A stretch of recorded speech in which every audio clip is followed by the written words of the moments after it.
All right, welcome in. It is a special edition of the next round. We are live at Legacy Arena. Birmingham Squadron playing tonight against the Salt Lake Stars. Squadron back home in Birmingham Dunaway. You tell us about the Squadron all the time. We were talking about that just now. 1-7 Birmingham, 2-4 Salt Lake here. But I was watching a little bit of the Birmingham road trip out west they just got back from. And they were playing the Lakers G League team. Right. And, it was a long road trip, and they were down because of call-ups to the Pelicans. They had 8 active players for those games. Do you know how long an NBA game is when you've only got 8 active players on like a 6-game road trip? Oh, wow. I can't even imagine the minutes those guys logged. But, looking at the roster, so I knew John Petty was right for the Squadron. I knew Jordan Swing, yeah. Vestavia kid. Absolutely. I did not realize Javonte Smart from LSU or E.J. Liddell, who was so good at Ohio State, a big, who I thought would get minutes in the NBA already. I guess they're just trying to refine his game a little bit. I mean, they got some pretty good names on the roster. Yeah, I mean, that's the thing. You're going to recognize a lot of names in this league. I mean, they're going to be guys that you watched in college, and you're like, hey, that guy's a lock for the NBA, and he just didn't quite make it, so he's in this league right now, right? I mean, that's what you're going to see in this league. Names you definitely recognize. And especially one that pops out for Bama fans on the Salt Lake team. Yeah, right? And going back to, was it an Elite 8 game? Nope, Sweet 16. Sweet 16. Alabama and UCLA, Johnny Uzang, who was so good in that tournament, who really had UCLA in a situation where they should have beaten Gonzaga and played for the national championship. I would agree. He's on the Salt Lake team in this league. So when you come out here, he's a 6'6" guard, by the way. Yeah. Which watching him at UCLA, I thought he was a can't miss for the NBA. I was about to say, you're surprised he's playing in this building tonight, aren't you? Yeah. But this is where you can come in and figure out how to be a professional basketball player and then eventually work your way up. Salt Lake City is a Jazz G League team, Birmingham with the Pelicans. And if you're paying attention, the Pelicans are pretty dang good in the NBA this year in the Western Conference. So it's a fascinating league, and we're lucky to have it here in Birmingham, and they're here tonight. Obviously, it's too late for you to get tickets tonight, but back here tomorrow night at Legacy Arena, and then on the 17th as part of this homestand.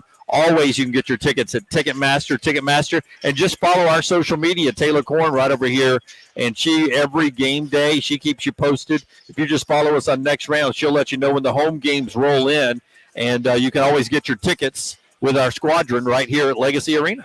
We thank you for joining us. If you're watching us on YouTube, make sure you give us a thumbs up, and make sure you've also subscribed to our YouTube channel. Set your alerts so you know when we're live, not just 9 to 1 every day, but for special events like this.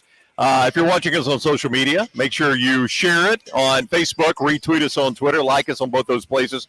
Also, hit us up in the chat room here. We'll get some of your stuff on the show. A lot to get to. We'll hit some of these NFL games. We'll look forward to those coming up on the weekend.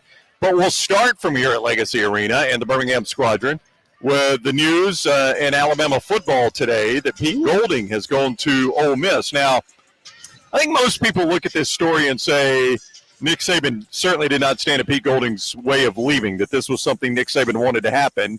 Obviously, there are going to be some Ole Miss fans that are like, you can't say that. They stole Pete Golding away, whichever one it is. Pete Golding's not going to be at Tuscaloosa next year. He's going to be in Oxford. This doesn't come as a huge surprise. No, it's not a surprise. I'm a little – I shouldn't be surprised because of what we do every day. But the response I've seen from Alabama fans and how excited they are, Pete Golding's gone. I just never viewed him as a bad defensive coordinator. There were some moments that weren't great. But overall, when you looked at those units, they were still top 15 units every year. Yeah, Suttles wrote at The Athletic, and you can see LT and Suttles on Bama and Bourbon every week on our platform, that maybe this defense had lost its identity, right?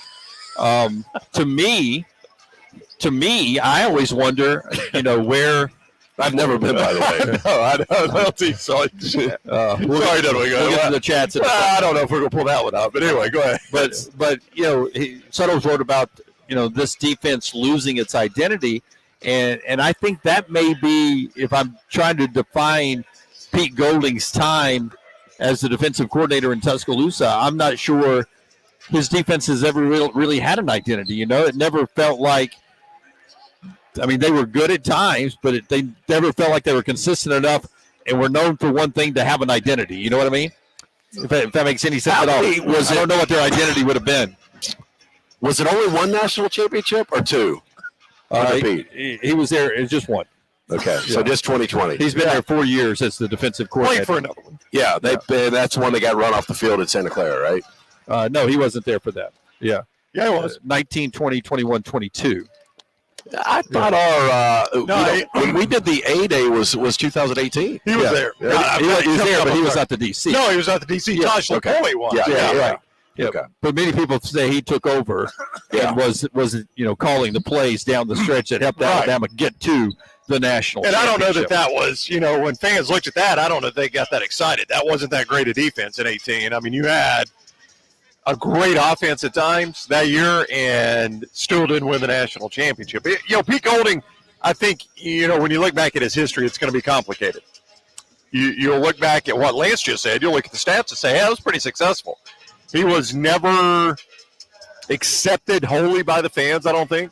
I don't think the Alabama fan base ever just fully accepted Pete Golding. Yeah. But that, of course, means zero, Well, but I would say, Jim, it does mean zero, yes. But there's reasons fans don't like. Fans love Jeremy Pruitt. What's the difference between those two? Because Jeremy Pruitt won. One was successful, one maybe wasn't as successful. Yeah. But the one that really matters is Nick Saban. And Nick Saban stood by this guy. He was very, very loyal to Pete Golding. Almost to a fault, some would say. Yeah. But there are several reasons why coaches move on. Sometimes your time is up. You've as a coordinator, you and a guy have worked together enough and the time is up. And you can have personal reasons. You want to change jobs, and maybe some of that's at play here as well. So there's several reasons, but I don't think anybody is looking at this as a bad breakup between Nick Saban and Pete Golding. In fact, rarely does Nick Saban have bad breakups. Well, he goes back to people often in his time in Tuscaloosa. Yeah. He'll let Kevin Steele would leave, Lance Thompson, and they would come back. Yeah. Lance Thompson would leave and come back. The bad breakup was Lane Kiffin. I mean, that was a bad breakup with everybody in Tuscaloosa and Lane Kiffin. Well, and that is the interesting thing. He's going to coach now for Lane Kiffin. But I think this is a win-win. I think if you're an Ole Miss fan, you're excited about Pete Golding. And I think Alabama fans, the assumption now is there's a good chance Jeremy Pruitt is back in the fold. And I think Alabama fans would be really excited about that. Yeah, I think that's the name to watch is do you go get Jeremy Pruitt? I'll tell you another name I've heard today, and I'm just saying this is just rumor mill name. I am not by any stretch of the imagination saying I'm reporting this or anybody's reporting it. But a name that has cropped up in a couple phone calls I've had today is Glenn Schumann at Georgia. That's right. Because he's co-defensive coordinator with Will Muschamp. And I don't want to read too deep into it, but it wouldn't surprise you if Kirby and Will Muschamp were really tight and Glenn Schumann feels like the third wheel on a date. Absolutely. And they're all sort of from the same way of doing things. Yep. And Schumann, I think, has a big NFL background, doesn't he? Yeah, I think so. Yeah. So that'd be an interesting hire. Does he want to come be, in a lot of ways, you're jumping out of the frying pan into the fire because we've always talked about this. If you're successful in that position, Nick Saban gets all the credit a lot of times. And if you fail, you get the blame. That's right. Much like Pete Golding did.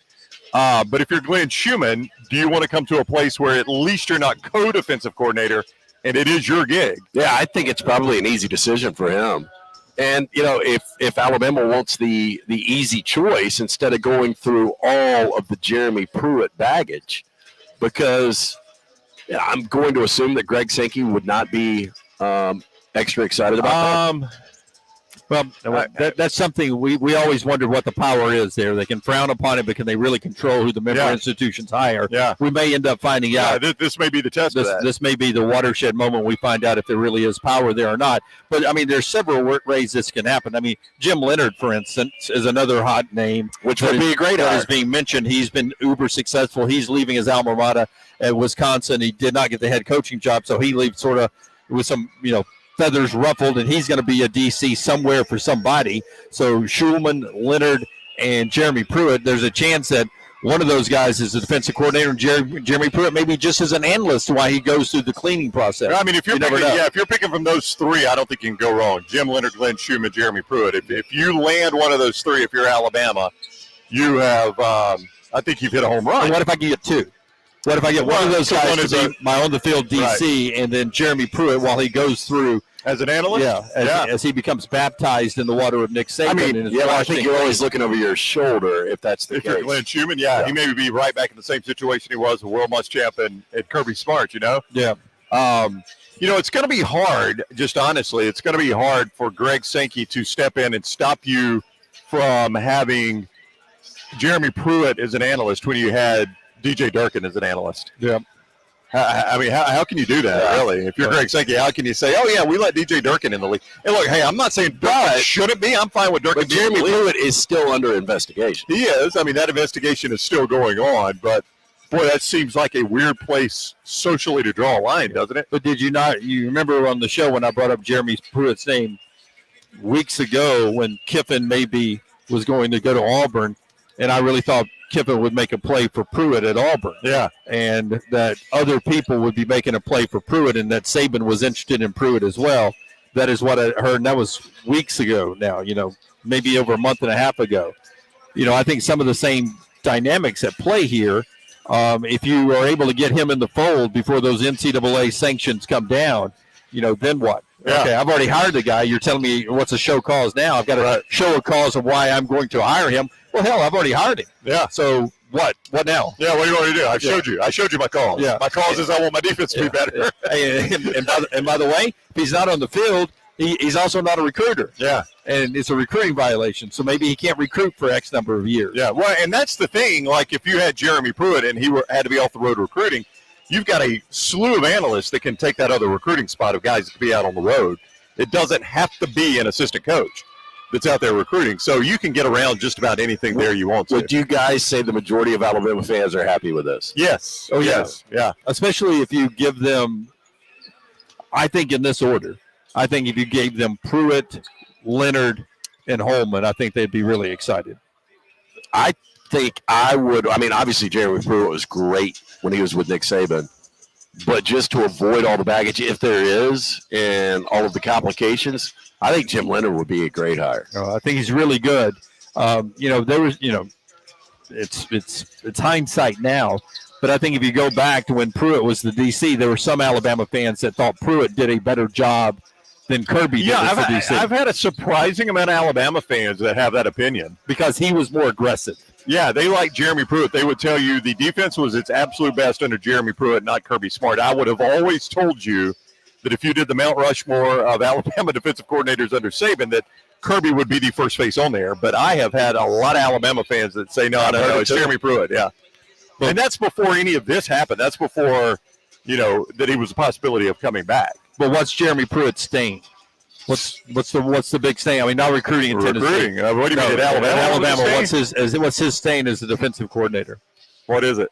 Isn't what he the defensive coordinator in Tampa when Jalen Hurts delivered all he could do? He left the field with a touchdown. You always blame that on the defense, and I know the defense let Clemson drive right down the field, but that offense was not picking up first downs in the second half. Jalen Hurts could not throw the football. That's when Scarborough went down, right? Yeah, Bo Scarborough went down early, and they quit picking up first downs, so they kept that defense stranded on the field the whole second half.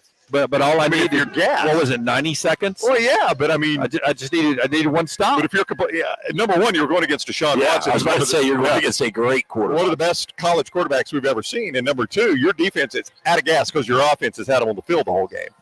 I mean, I know Jalen Hurts scored, and everybody was like, that should have been enough, but you had to do a little bit more in that second half. They could not pick up first downs. The way that defense was so good. Jonathan Allen, those guys. I mean, that was such a good defense that lost in Tampa.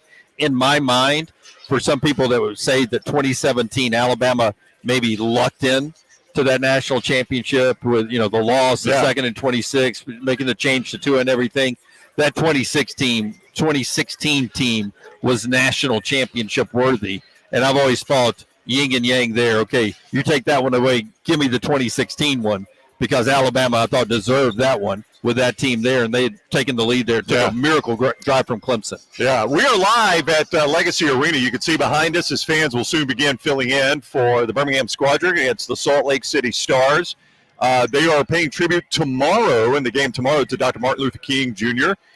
So some big events going on there. So 2-game homestand here today and tomorrow. And you can always get tickets at Ticketmaster. Yeah, Ticketmaster, or call the Squadron offices. You can get it there. Go to their website and follow us on all our social media platforms. Taylor Korn, our social media director, always sending out information about Squadron home games when they're going to be in town. So just watch us usually on Instagram and Twitter, right, Taylor? Instagram and Twitter for Squadron updates is where we let you know on game days for the Squadron and stuff. But home tonight, home tomorrow night here at Legacy Arena, and then back on the 17th. And there's always a giveaway. I think it's 3,000 T-shirts tomorrow night, and then 1,000 beanies on the 17th. As you get in, the first 3,000 people tomorrow night get a T-shirt. First 1,000 people on the 17th get a beanie. Ticketmaster for all your tickets right here at Legacy Arena for the Squadron. Before we move on to the NFL, this kind of ties into the NFL, by the way. NH3425 says, I thought Bill O'Brien would leave first before Golding, honestly. I think a lot of people thought that. I think a lot of people thought the NFL season would end. Patriots either in or out. Turns out they're out. They go ahead and make those moves very quickly, and Bill O'Brien quickly is out of Tuscaloosa. That has not happened that quickly. Yeah, but there's not the urgency. We get caught up as college fans on you've got to get rid of a coach and replace a guy as soon as possible because we're recruiting and we're this and we're that. Classes are starting back, off-season workouts. In the NFL, you can chill in the postseason because there's a set schedule for everything, right? And the Patriots are doing absolutely nothing right now. There's no evaluation of players. You've got no football players in the building. I get that, but the comfort between Belichick and Bill O'Brien and the familiarity, you would just think that if it's going to happen, why wouldn't it happen now? No, you would think that, but the other side of that too is, Bill Belichick is a thorough guy, and if there is an assistant on one of these playoff teams that he might be interested in, he's got to wait for the playoffs or that team to be eliminated before he can interview that person. Well, I think that's the scary thing for Alabama fans that want O'Brien out. Yeah. I was in communication with somebody yesterday that knows a lot about Alabama football, I'll leave it at that, and he said we'll see February 15th. So I don't think you're going to see – Bill O'Brien was under a 2-year contract, so his contract's going to be up. Almost everyone associated with Alabama or Bill O'Brien says that's all he was going to do from the beginning. It's all Saban knew he was going to do. It's all Bill O'Brien thought he was going to do. So it's 5 more weeks, right? Yeah, and it wouldn't even blow me away if Bill O'Brien took a year off from football.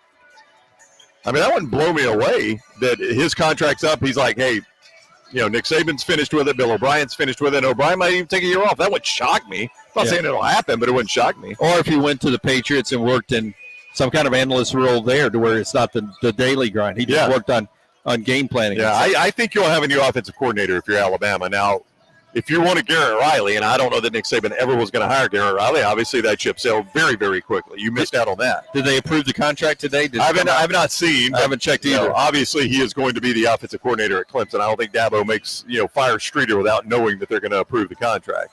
Yeah. But I don't know, Lance, that they were ever going to hire Garrett Riley in Tuscaloosa. I don't. Never heard. It did not feel like a Nick Saban hire. It didn't. I think it would have been a great hire. Yeah, I don't think it would have been a bad hire at all. And I guess we'll see at Clemson. What does he do at Clemson? We'll kind of know.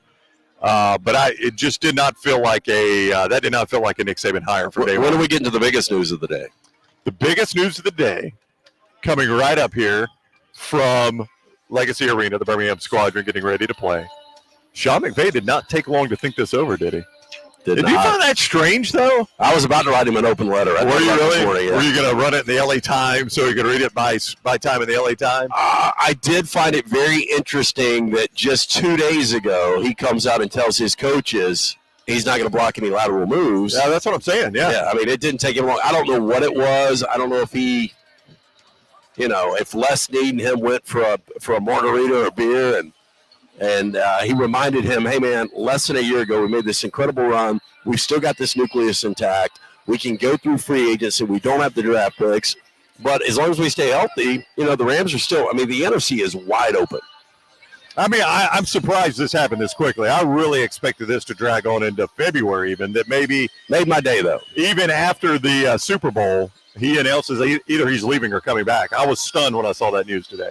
Yeah, I was too. So I was pulling out. I got a haircut today, and I was pulling out of the parking lot, and it was Diana Rossini who reported it. And it popped up on my phone, Sean McVay, and I knew it was going to be is leaving the Rams or parting ways with the Rams. And when it said he's coming back for 2023, Yeah. Pretty awesome. Well, I mean, Brown, I understand you wait until after the Super Bowl if you're leaving, but if you're coming back, you gotta either keep the staff you want so they don't take that lateral move or a different job, or you got to find a new staff. So I could understand why he makes the quick decision to stay. If he's leaving, you could drag it out because you're leaving. What do you care? Yeah, so you're pumped about this. I see it in your face, Lance. No.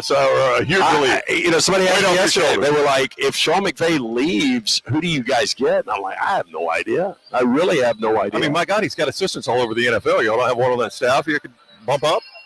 Well, Thomas Brown is a guy that is interviewing right now, the tight ends coach. Raheem Morris is a guy that was your head coach for a little bit. He was. I wouldn't be ultra excited about that. I mean, I love D'Amico Ryans. Would you like D'Amico Ryans? Yeah. I think he's going to be an outstanding head coach. I think ultimately he's going to be the Texans coach. But I think Sean McVay is still one of the top 3 coaches in the NFL. He's only 37 years old, so I'm excited. Here's what I guess my philosophy in hiring a coach in the NFL is I always want a good offensive coach as my head coach because I would agree with that. His offense is always going to be there.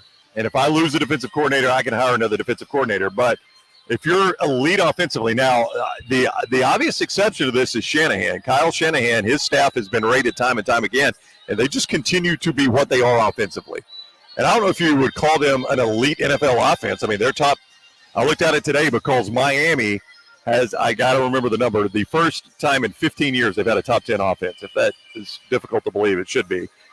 They were 7th, and I think San Francisco was 6th. So I call that an elite offense. Yeah, I think Kyle Shanahan is viewed as probably the best play caller in the NFL right now. You know, the problem is he's never had an elite quarterback. Like, I think you and I both like Jimmy Garoppolo more than most, but Garoppolo is still, a B quarterback. He's never going to be elite. The interesting thing, the Sean McVay tree is pretty amazing when you think about it. Matt LaFleur, I know he's underachieved in the postseason.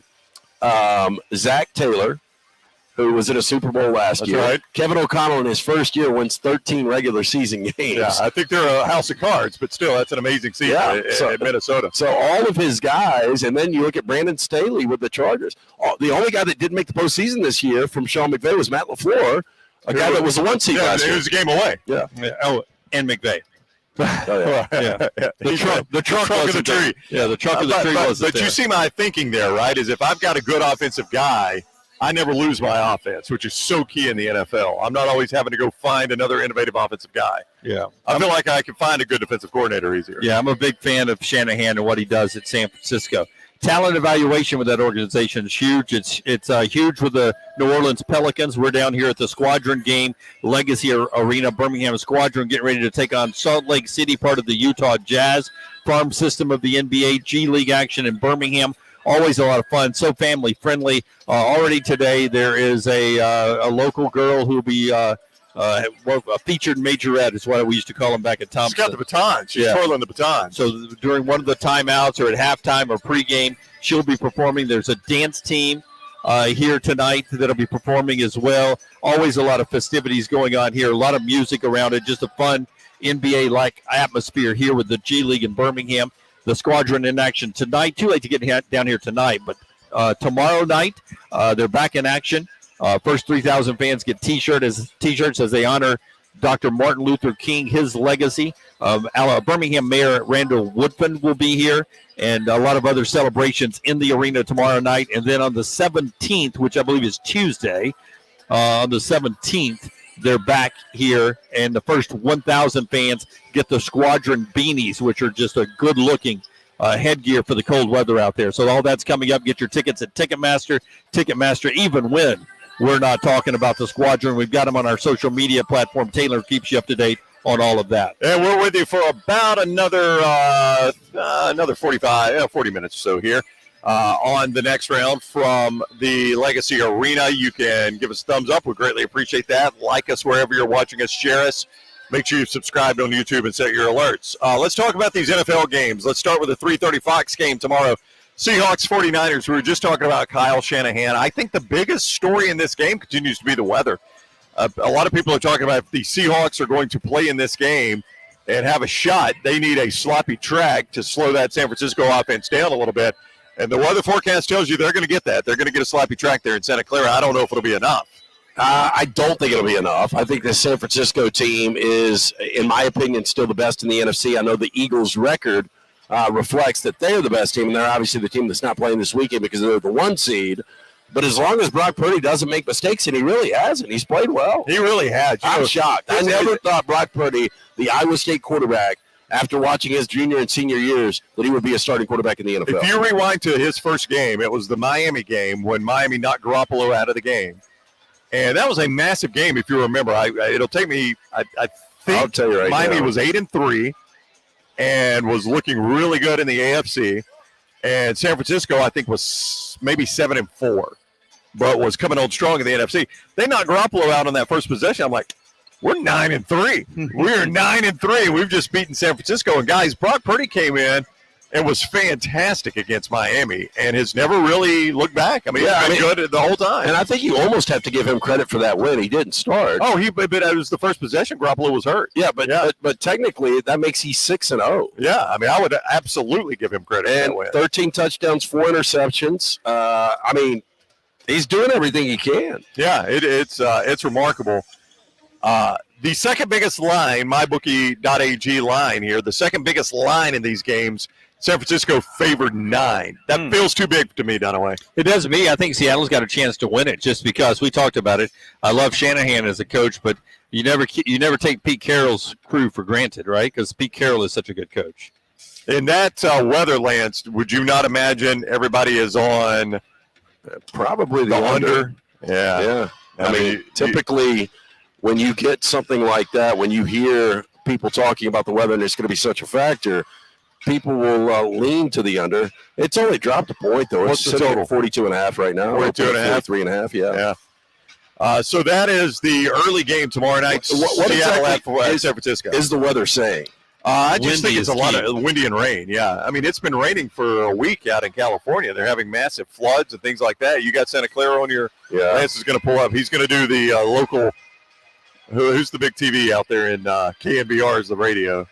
Who's the big TV out there in San Francisco, Dunaway? It's K-Ron. K-Ron? I think so. It's Lance is San going to give Francisco. us the K-Ron San Francisco weather forecast. So it is 57 and raining right now. It looks like tomorrow it's 100% chances of showers, a high of 59, a low of 50. What's the wind? That's big. Oh, I don't know how in the hell to check wind on this thing.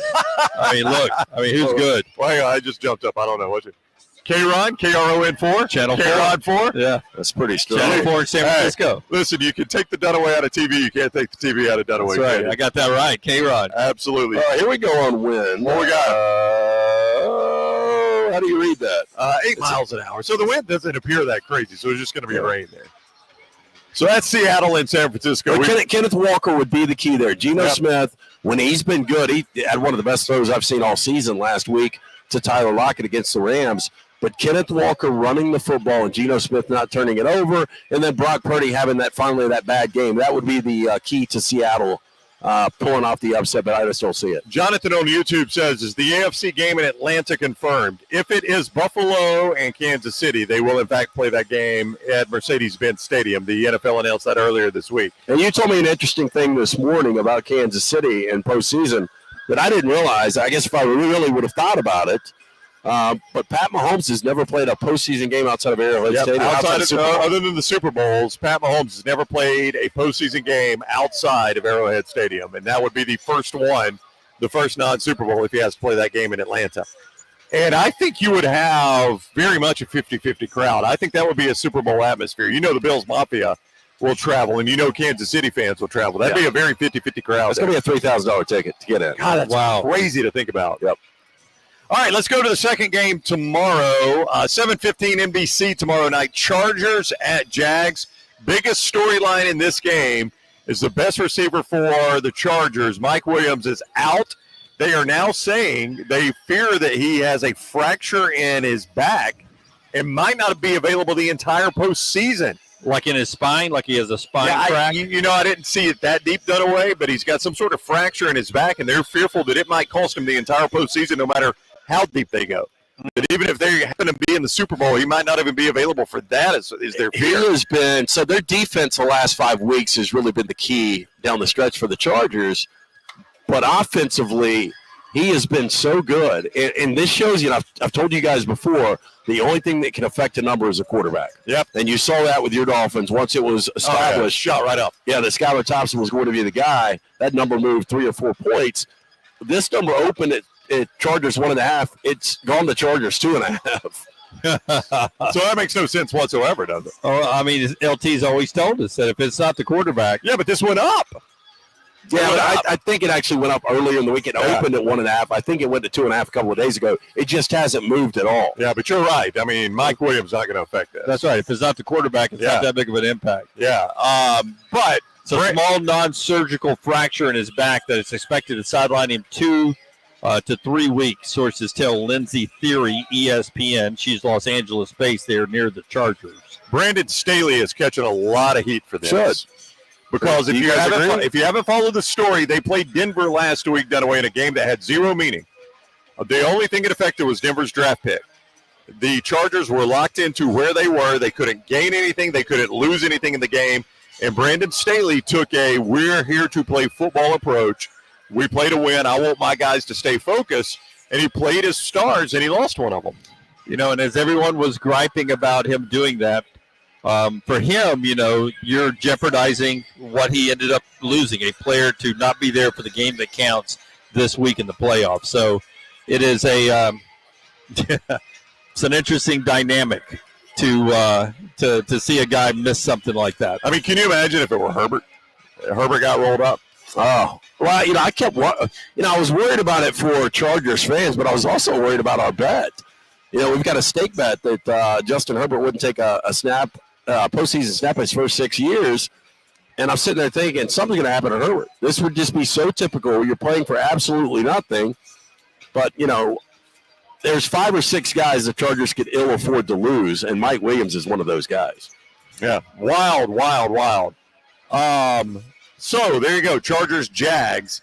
And you say it's up to 2.5. I got it right here, 1.5 for the Chargers, favorite 2.5 for that one on NBC tomorrow night.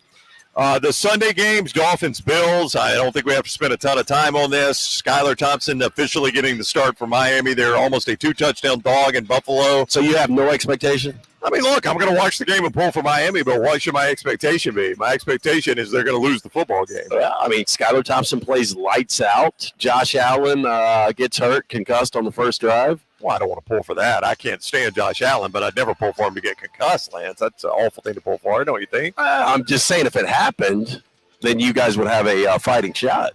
Well, yeah. Yeah, if it's backup versus Skylar Thompson, we got a chance. Again, I told you 2 years ago when the Rams snuck into the playoffs and Jared Goff got hurt. And you got John Wolford. Yeah, but that was your backup. This is our third-teamer. Keep in mind now. That was your backup, Johnny Football. This is our third-teamer. Teddy Bridgewater is going to be available in this game, but he'd be available as my starter. Yeah, why? Well, how can you? I've never understood that. How can you be available in case of an emergency, but I'm not going to start him? Because Mike Glennon is your other option. And I think that's what they're saying is, look, if it gets down to that, we're screwed anyway. But he's not good enough to start, apparently, with a broken finger or sprained finger, dislocated finger, broken finger, you know, whatever the label is. What is the health of Mostert right now? You know what? I didn't see Mike McDaniel said he would know today. If you'll give me 2 seconds, I'll look for an update. Mike McDaniel said, I will absolutely know today on Raheem Mostert. Can you imagine if you're without Tua, you're without Mostert, they could be without Terron Armstead, their left tackle. I mean, what? And Jalen Waddle was gimpy last week, wasn't he? Yeah, he left the game, but it was the very last possession, and he's back fine. Mostert is out. So your official report, Tua and Mostert are out. Liam Eichenberg is doubtful, the offensive guard. Terron Armstead is questionable. Teddy Bridgewater is questionable. Bradley Chubb is questionable. It's a mess. It's an absolute mess. Have you seen Buffalo? I've got their injury report right here. No, I'm saying, have you seen the forecast? I saw that the low is 15, so I don't think. I've got here high of 31, low of 19. Yeah. So that's Miami and Buffalo. I don't think we need to spend a ton of time on that one. It's going to be an absolute blowout. Let's move on to what I think is the most entertaining game this weekend, Dunaway. Giants at Vikings, Fox 3:30. Minnesota's still the slight home favorite. I think the Giants pull the upset in this game, though. Brian Dable, the former Alabama assistant, has done a wonderful job. More importantly, he's the former Buffalo Bill assistant that sort of has gotten that offense rolling in a Super Bowl champion winning pace. The Vikings have been called paper lions, paper tigers all year long. But I will tell you that that team's won a lot of games, and they've got Jordan Jefferson, so that gives them a fighting chance in my book. He's the arguably the best receiver in the league now. Yeah, Justin Jefferson. Justin Jefferson, Yep. yes. Where is Jordan Jefferson? I don't know. Jefferson. Not playing quarterback in the NFL, that's for sure. But Justin Jefferson is a guy that, to Dunaway's point, you could almost make a case for him being the offensive MVP in the NFL, in the NFC. All right, look, without him, I think they're probably a 9-win team. Best receiver in the NFC? You would argue Cooper Kupp. Well, I mean, Cooper Kupp hurt this year. This year, yeah. Yeah, this year. Yeah, best one in the NFC. And as long as you've got him. But this Giants team, I don't know if it's grit. I don't know what you would call it. But this Giants team has been a tough out all year. They have won a lot of games they had no business winning. And sometimes that DNA is exactly what you need in the postseason. Well, it's just amazing because they don't have any receivers. We talked about the Patriots today, their lack of receivers. The Giants don't have a go-to receiver. Saquon Barkley's had a great bounce-back year. Daniel Jones has been good, and I don't know how it happens when you've got Richie James and Isaiah Hodgins, Darius Slayton. Auburn fans will remember that name. Yep. I mean, there's nothing you look at on that roster and say this is a team that should be winning a first-round playoff game in the NFL. I would agree. There's just something about them, man. There's something about them. And when Saquon Barkley gets going, man, that could be a good football team. So that's Giants-Vikings in the NFC. Ravens-Bengals, the Sunday night game on NBC. This one is fascinating. We just saw it last week, and with the Ravens starting their third-teamer, that was a tough out for the Bengals. They didn't just run away with that game, and they had something still to play for, too. I mean, the Bengals still had to play that game because if Buffalo lost, that had great ramifications for them as far as seedings went. Yeah, the Bengals are playing as well as anyone, and they have had, their troubles the last couple of games with Baltimore.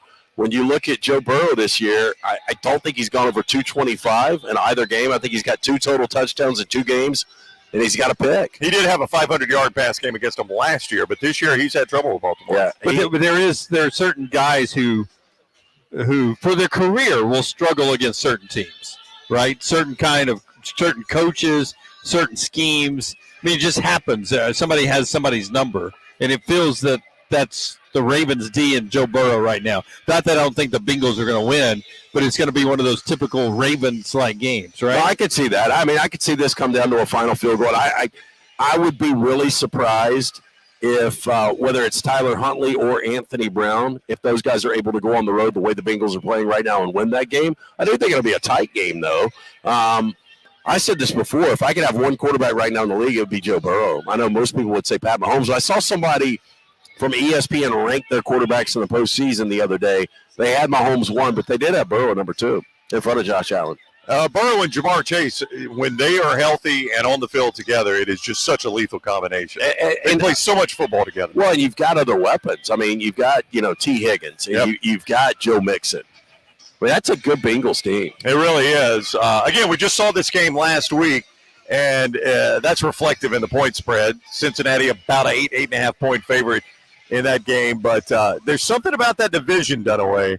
Pittsburgh, Cleveland, Baltimore, and Cincinnati. That just feels like a dirty division. It feels like a division where everybody hates each other, and the games reflect that. Feels like 13-10, something like that. 13-10, 16-13.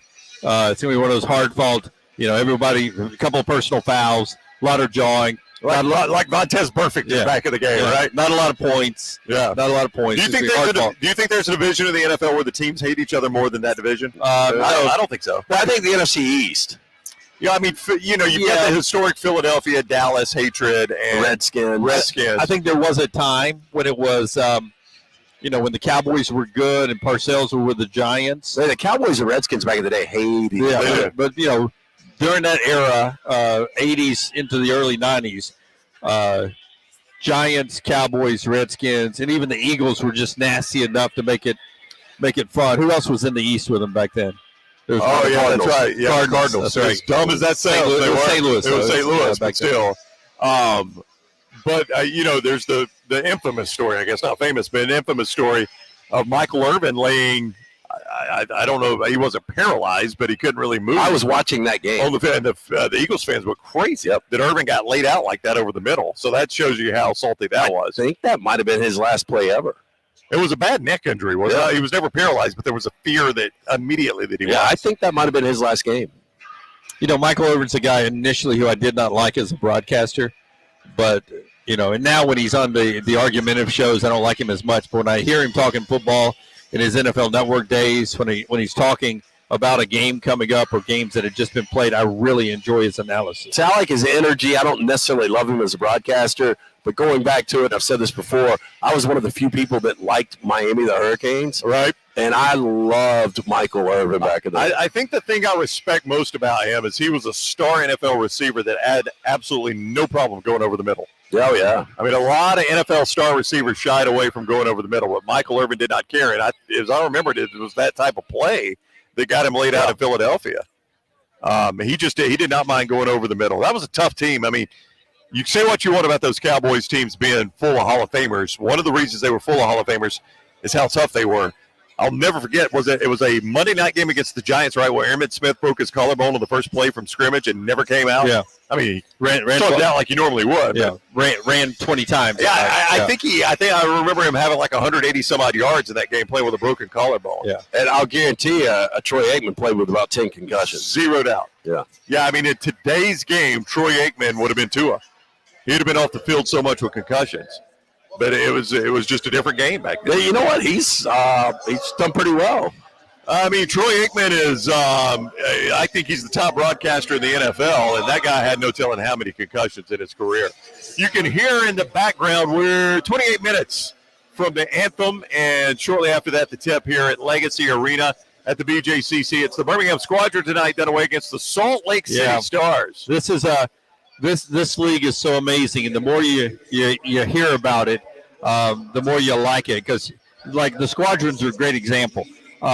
They played one game with 8 players out west because they've had so many call-ups straight to the NBA. So you'll come here and watch at a very fair price to watch a group of guys play here in Birmingham. Next thing you know, you got 1, 2, 3 of those guys playing on a Wednesday night for the Pelicans as well. The way you compare this is it's a lot like our Birmingham Barons as well.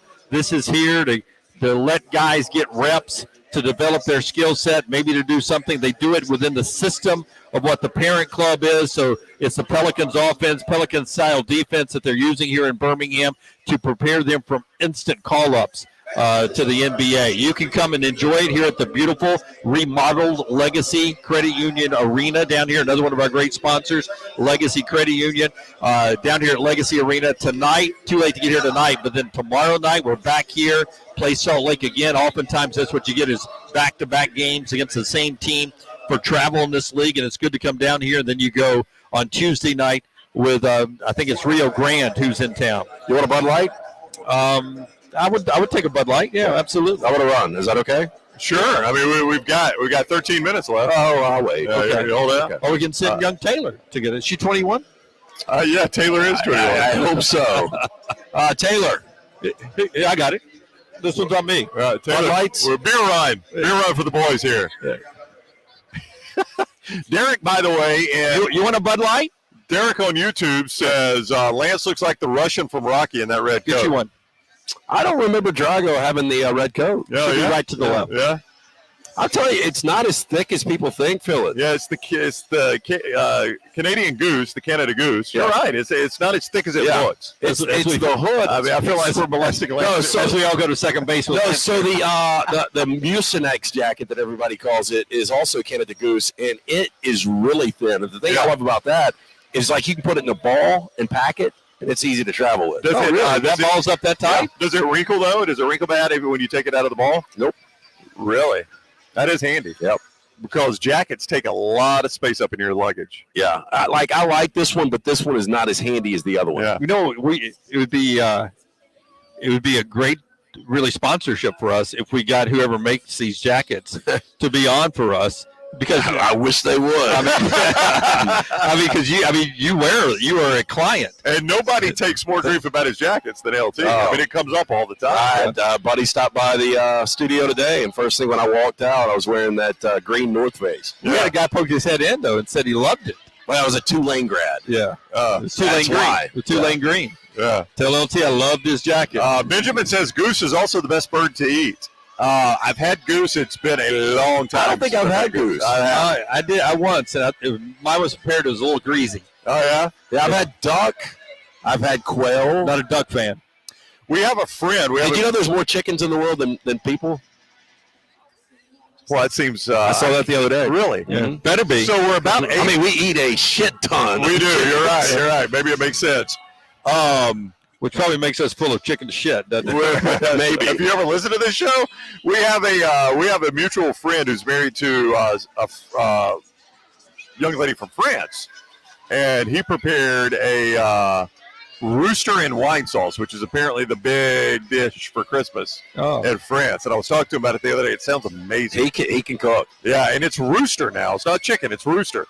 And he's like, you gotta. Where do you get the rooster? Well, he told me, he goes, there's a couple places in Birmingham, but he said if I can't get it there, I got to go all the way up to the Shoals to get a rooster. Nah, man, we're having a different main course. So what's the difference between a rooster and The rooster is the meat is far leaner, and the way you have to cook that, if you cook chicken, it would just fall apart. And the rooster, because it's a little bit leaner, it takes it a little bit longer to break down when you cook it in the wine. I'd love to try it. It sounds amazing. Rooster and wine sauce. So you're telling me that most of the chicken we consume is not rooster? No, it's hen. You're eating hen. Yeah. But so we've got a lot of roosters who are doing a lot of work in the world. Well, I mean, to produce. There's only one way you get those produce eggs. all this chicken. Yep. I mean, what do we have? 6 billion people on the planet? Is that right? I think it's almost 8. Yeah. Okay. Billion, yeah. right? 8 billion. Yeah. That's a lot of chickens. Yeah. That is. And if you're one of the 8 billion watching us, remember, like and subscribe and hit the thumb up. That's right. If we ever get to 1 billion subscribers. Hit the thumbs up. We've got 3.5 million in Alabama. We've got a lot It's a little more than chickens. that, actually. I think it's 5 million. Oh, yeah, we got a lot more chickens than that. You think there's 5.5 million chickens in Alabama? Oh, it's got to be. Well, you look at those chicken houses, they stack them on top, one on top of the other. They really do. Which just goes to show you, there's not a rooster doing all that work. We're doing No, there's some work. insemination. Yeah, we're doing a lot of insemination. Yeah, I mean, if you go look at a chicken house, the rooster, he can't dig through to find the females. Yeah. Yeah. I mean, there's some insemination going on. There's no doubt. Well, it seems like for one chicken, it's a pain in the ass to snap that neck, defeather it. Yep. I had somebody tell me one time that worked for Tyson that 2 things about it that blew me away. Number one, the way they do that is he said it looked like a bicycle wheel that was spinning. They would just stick the chicken head up in there and cut it right off. But the other thing he told me is... You think Peter likes that? No. Did you hear they're trying to get rid of the Georgia Bulldog? See, they do stuff like that, though, just to get attention. Just to get attention. They don't really think Georgia should get rid of the Bulldog. They just know it'll get mentioned just like it just did. And the roommate was telling me that all the responses she was seeing is that Bulldog lives better than 99% of the population. Absolutely. The thing's laying on a bag of ice for the hot game. But did you see the video that it wasn't live, but they shot video of him because, Uga 9? He didn't make the trip to the game. So they showed him back in Georgia watching the game. And they've got the next one's already young and is being trained and is growing. He was in a kennel over to the side. But they have the dog houses of the other Uggas that have died. And I promise you, if you go back and watch the national championship game, it was either like Ugga 3 or Ugga 4 is stuffed. I promise you, it is done away. It's right outside his doghouse. I think they stuffed one of the other. No way. Go back and watch it. If you watched the game and saw that clip, let me know if you saw. So it looked like one one of of the the Uggas was stuffed. You're talking about like take it to a taxidermist, Right. and actually have it legitimately stuffed. You're not That's talking what- about a stuffed bulldog. No, that's what it looked like. It looked like it was outside of. I want to say it was Ugga 3's house. Now I know they bury Ugga. Do they bury all the Uggas in Sanford? I have no idea. And that big tomb at the end. I think that's probably. an honor. Yeah. Even though the family, Georgia doesn't own the dog, right? The family owns the dog. Oh, Georgia doesn't own it. But I think that's an honor for the family for him to be buried there, obviously. I'm a big dog guy. You guys know that. Yeah. I don't really like bulldogs. You don't like bulldogs? Mm-mm. I really don't. I am There's just they're just kind of lazy. Bulldogs? Yeah. They just lay around a lot. Yeah, a little bit. Yeah. That's what they look like to me. But by the way, Benjamin says there's 5 billion chickens in Cleveland County. holy, There's no way there's 5 billion chickens. what he meant 5 million, right? No, I think he's being facetious, so to speak. Yeah. Lane Soldier says UGA 10 and UGA 11 are in the background of that video, is who Dunaway was seeing. So there you go. No, I promise you, I thought one was not moving, like it was just standing there Yeah, stuffed. I It could may say have been UGA just 11. a doll, or maybe it was made of stone and painted. Yeah. The other amazing fact, by the way, is every part of the chicken gets used. Not one thing goes to waste. That's not true. Nope, 100%. Every single part of the chicken from Tyson. Even their, do they have talons? Yeah, it's something in China. Like that's apparently a delicacy in China. The talons are. Every piece of the chicken gets used. All right. The beak? Yeah, something about the beak. I'm I going don't to know. save Taylor real quick. Well, She stuck it's- out. it's She left Taylor. with her credential. Oh, that is a rookie move right there. How does Taylor make that rookie move? All right, last game, Lance. Cowboys, Buccaneers. 7:15 on Monday Night Football. Cowboys, Buccaneers. Again, Cowboys 0-8, their last 8 on the road in the postseason. Tom Brady 7-0 all-time against the Dallas Cowboys. Dak Prescott 11 picks over his last 5 games. But, I saw Tim Hasselbeck going through those picks today, and he showed 5 of them really aren't Dak's fault. Right? And, if you pull those 5 away, which you can't, then the numbers really aren't that bad. For whatever reason, I think Dallas shows up Monday. I think Dallas plays well. I just don't think this Tampa team's any good. I think Dallas got a lot of potential. They haven't played well. They've been inconsistent. It is a team that beat Minnesota 40-3, though. So when they turn it on, they can play good football. Yeah. I'm looking forward to that game. I think it's the hardest game to pick on the board, to me. So I think it might be the easiest. That's hilarious. Yeah.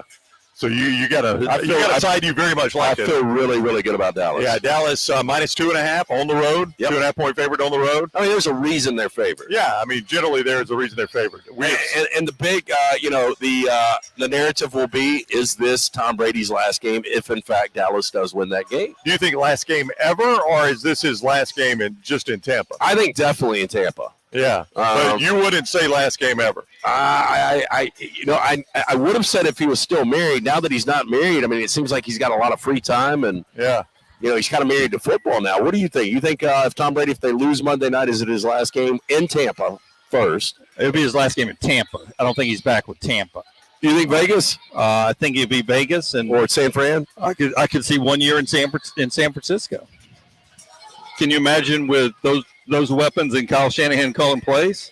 Well, I would actually. I thought about this today with Sean McVay coming back. Like, I don't know the long term of Matthew Stafford. I mean, he's only 35 years old, but he had a spinal contusion, and if for whatever reason he didn't come back, I wouldn't mind having Lamar Jackson. Really? You would like Lamar Jackson? And I'll tell you why. That's interesting. Because when you watch McVay's offense, when you watch John Wolford run it, like a lot of the passes are easy. Now, Hey, heads up.